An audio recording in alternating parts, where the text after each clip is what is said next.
The underrated TV show Lie to Me starred Tim Roth as the fictional deception expert Cal Lightman, who has a murky past, contempt for the FBI, and a talent for reading facial expressions.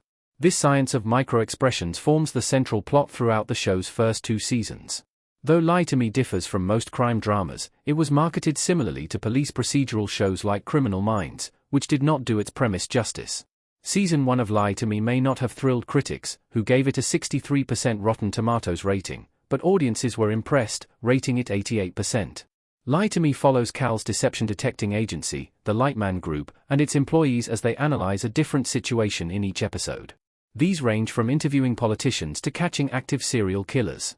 Cal has a murky past, a rebellious employee, and an inquisitive teenage daughter, and many of the characters find themselves in dangerous situations.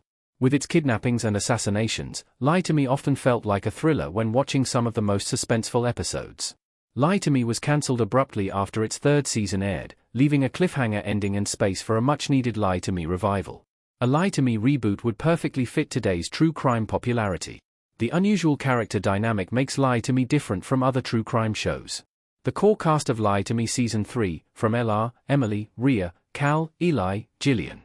Lie to Me shares its themes and factual basis with many successful true crime shows.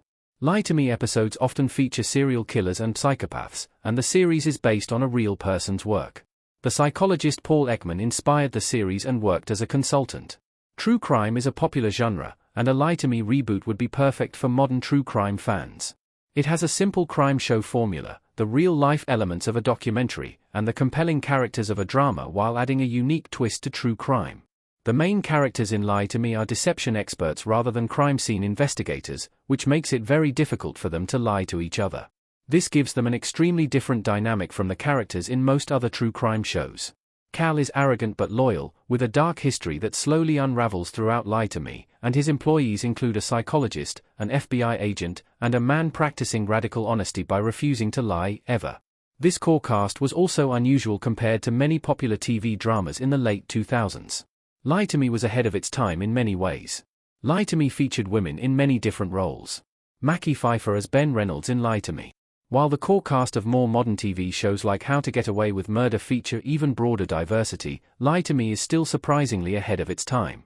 The main characters include a black man and 2 women, one of whom is Latina, all holding positions of power and respect. Many Lie to Me episodes acknowledge differences in cultural norms and inbuilt prejudices, which was extremely rare for a show from 2009. Rarer still, Lie to Me cast the deaf actress Shoshana Stern in Season 3 and appeared ready to make her a regular before the show's cancellation. Lie to Me regularly showed women in positions of power, with storylines that did not always revolve around the male cast members. Cal's business partner, Gillian, is a dress-wearing, romance novel-reading psychologist who often notices details that Cal doesn't. The Lightman Group's newest recruit, Rhea Torres, is a Latina woman with a natural ability to detect deception. Even characters that appear in single episodes are presented as complex and nuanced, rarely conforming to stereotypes. However, as Lie to Me progressed, it began to fall into the same traps as other popular series, overlooking female and minority characters' plot arcs. A Lie to Me reboot could fix the flaws of the original. Lie to Me wasted one of its most interesting characters. Rhea Torres and Cal Lightman in Lie to Me. A reboot could do justice to overlooked characters that perhaps didn't get as much attention as they should have. Mackie Pfeiffer's agent Ben Reynolds exemplifies that, as Ben's main storyline elaborated on his backstory but was later abandoned.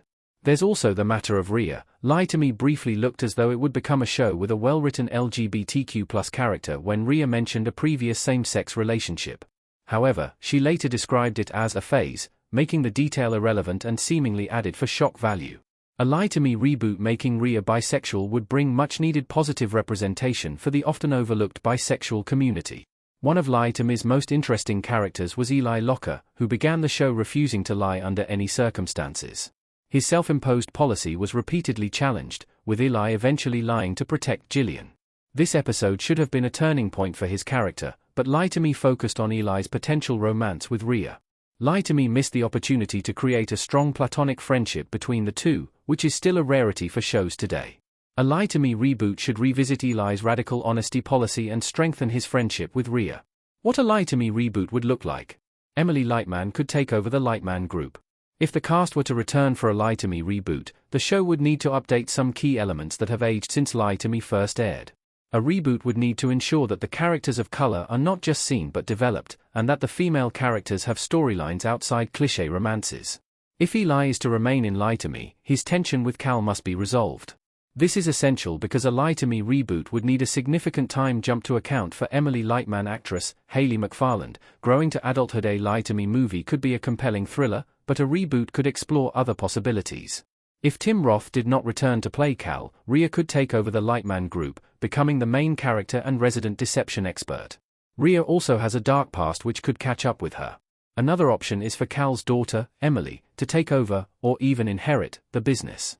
If Cal was dead or in prison, this would give a Lie to Me reboot a mystery to feature while bringing the focus back to the lies people tell.